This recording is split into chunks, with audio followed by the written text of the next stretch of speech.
చంద్రబాబు నాయుడు గారు రాజకీయంగా రోజు అతను చేసే వ్యాఖ్యలు చూస్తే రాజకీయ పెద్ద పెద్ద నాయకులే ముక్కును వేసుకుంటున్నారు. ఎందుకని ఇప్పుడు నేను వస్తే ఇది చేస్తానని కాకుండా సైకిల్కి ఎదురుస్తూ తొక్కుకుంటా పోతాం, గ్లాస్కి ఎదురుస్తూ కుమ్ముకుంటామని పోతా అని చెప్పేసి మాట్లాడుతున్నాడు. చంద్రబాబు నాయుడికి వయసు పెరిగింది, ముఖ్యంగా సహమానం కోల్పోతున్నాడు. జగన్మోహన్ రెడ్డి గారికి ఆంధ్రప్రదేశ్లో అపారమైన జనబలం ఉంది, అపారమైన సానుభూతి వచ్చేసింది. ఆయన చేసిన సంక్షేమ పథకాలు కానివ్వండి, సంక్షేమంలో ప్రతి కుటుంబానికి కూడా లబ్ధి పొందినటువంటి పరిస్థితి. దాన్ని వ్యతిరేకించడం చంద్రబాబు వల్ల కాదు, చంద్రబాబుకు ఓట్లు వేయరు కాబట్టి చంద్రబాబు సమన్వయం కోల్పోయి మాట్లాడడం తప్పక ఇంకేమీ లేదు దాంట్లో. కానీ ఇప్పుడు ఏదైతే ఉందో వైసీ విముక్తి కోసమే, అసలు ఈ రాష్ట్రాన్ని కాపాడటం కోసం మేము కూటమి ఏర్పడ్డాం అంటున్నారు. అంతలోనే ఏమైపోయింది ఈ రాష్ట్రానికి?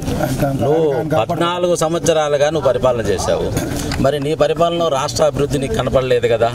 మరి మొట్టమొదటిలోనే నువ్వేమన్నావు, ఆంధ్రప్రదేశ్లో సంక్షేమ పథకాలు ఇస్తున్నాడు, మరొక శ్రీలంక అవుతుంది అనే మాటలు నువ్వు మాట్లాడావు. ఇప్పుడు అంతకంటే ఎక్కువ పథకాలు నేను ఇస్తానంటున్నావు. నువ్వు ఏ రకంగా ఇవ్వగలుగుతావు? నీ అనుభవం ఏంటి? నీ 14 సంవత్సరాలని, నీ 40 సంవత్సరాల అనుభవం ఏంటి? నీ అనుభవం ఉన్నప్పుడు నేను ఇవ్వలేను దాన్ని, రాష్ట్రాన్ని కాపాడాలంటే ఆ పథకాలు తగ్గిస్తానని జనాల్లోకి రా. కానీ నేను పెంచు ఇస్తానని, ఇంకా అంతకంటే ఎక్కువ ఇస్తాను, 3000 కాదు పింఛను 4000 ఇస్తానని చెప్పుకున్నావు నువ్వు. మరి అప్పుడు శ్రీలంక అవుతుందా, ఇంకో దేశం అవుతుందా? మరి అలాంటి మాటలు మాట్లాడినంత మాత్రాన ఆంధ్రప్రదేశ్ జనాలు అతన్ని నమ్మేది లేదు, చంద్రబాబు మీద నమ్మకం లేదు. కాబట్టి ఈరోజు చంద్రబాబు ఓటేసే పరిస్థితిలో రాష్ట్ర ప్రజలు లేరు. జగన్మోహన్ రెడ్డి గారిని మళ్ళీ కూడా అత్యధిక మెజార్టీతో గెలిపించుకొని ముఖ్యమంత్రి చేయాలని మహిళలు కానీ, ఆంధ్రప్రదేశ్ జనాలు కానీ అంతా ఎదురు చూస్తున్నారు పరిస్థితి ఈరోజు రాష్ట్రంలో. మరి ఒకసారి నమ్మండి, జగన్ కంటే ఎక్కువ చేస్తానని అంటున్నాడు కదా. నేను నమ్మాం కదా. దాదాపు ఆంధ్రప్రదేశ్లో నిన్ను 40 సంవత్సరాల రాజకీయంలో 14 సంవత్సరాలు ముఖ్యమంత్రిగా నమ్మారు కదా ఆంధ్రప్రదేశ్ ప్రజలు. ఏం చేశారు? నిన్ను నీతోటి నమ్మకం లేకనే కదా జగన్మోహన్ రెడ్డి గారిని ముఖ్యమంత్రి 2019లో చేసింది 151 సీట్లతోటి. మళ్ళీ కూడా అంతకంటే అత్యధిక మెజార్టీతోటి కూడా జనాలు నిర్ణయించుకున్నటువంటి పరిస్థితి.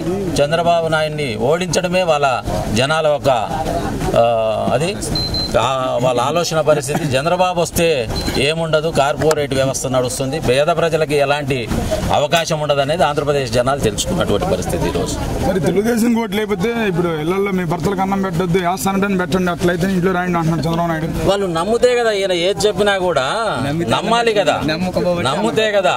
వాళ్ళు నమ్మనప్పుడు ఆంధ్రప్రదేశ్లో ఏమనుకుంటున్నాడు చంద్రబాబు నాయుడు?